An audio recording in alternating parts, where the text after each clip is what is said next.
JB, how about you? I mean, like in the profile that the interview that we did, you were kind of describing almost exactly that same path where it's like okay, I could fight, to kind of get my way in on a comedy club stage, or I could just kind of do this my own way. Was there some model for you, or did you feel like you were kind of inventing something? I feel like I was inventing something new. Online, I mean, there are short films, but they don't get a lot of attention. And especially in the urban world, it's one comedian at a time. And everyone's fighting for that one spot. And when I couldn't get 5 minutes on stage, I just pretty much just took my talents on there, and I just started, creating content just for other people, to look at. And of course, it's something new, and that's just where I took it, and that's just where I stand at. I mean, JB, is it intoxicating to get the kind of traffic you're getting? I mean, you're getting that kind of, 10-digit, kind of traffic, Well, I've been building my fan base for 5 years. Mm-hmm. I've been online since 2008. So it wasn't just one video that blew up. It was me dropping video consistently for 8 months, twice a week. I quit my job, and I immediately started uploading a video every Sunday and Wednesday, and I kept going until I got up to 20, 30,000 views. I knew once I got up to 20, 30, it was over. So, I mean, it's not very hard to do as long as you're staying consistent on there, and you're having great content for the people. Mm-hmm. And that's just what it's all about. Drink and drive. JB, where do you live? That's true. Is it LA? LA? Yeah. I'm in LA. I've been there for 7 months. Yeah. And did you come out there for casting purposes, or? I went out there, for that. But my situation is just a little bit different. I don't have a 9 to 5, or I'm just out there just basically off of digital stuff. Just being my own boss online, pretty much. So that's just how it all worked out for me. So. Can we talk?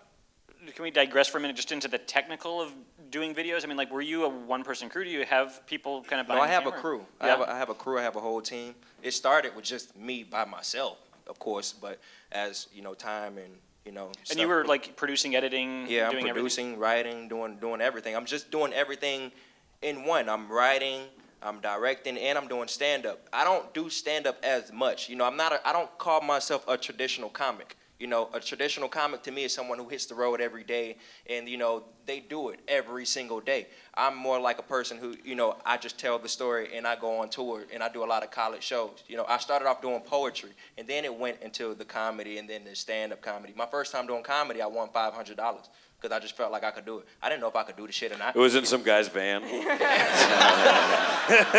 the winner. Yeah, it's a contest. Yeah. You won. You win this muffler. Now, the first time I did comedy, it was in Florida, and I signed up for a competition, and it was about 400 or 500 comedians, and I'd already had spoken word experience, and I just wanted to win some fucking money, and I just wanted shit.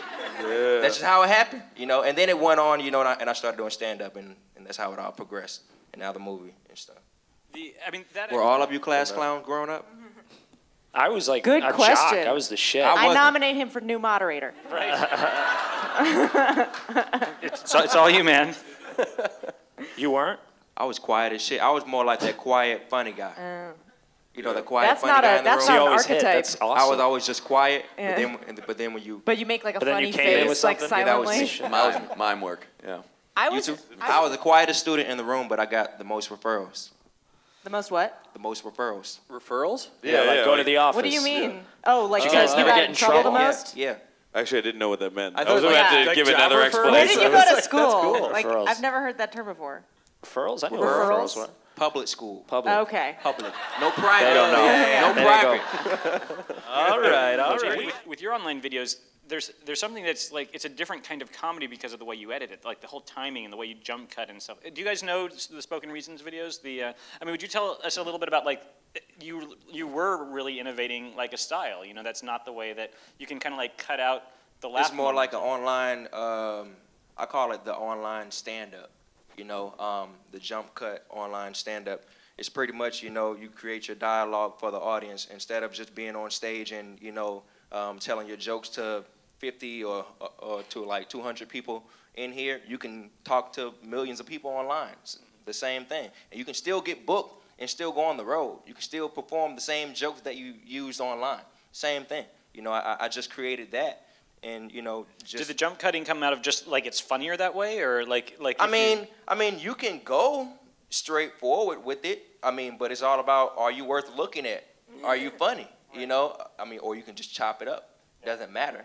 You know, I can turn the camera on and still be the same person who I am. It's just that you have to get it out the way. People have attention spans. You can't keep talking in front of the camera for 8-9 minutes. I don't want to see you, you know, for that long.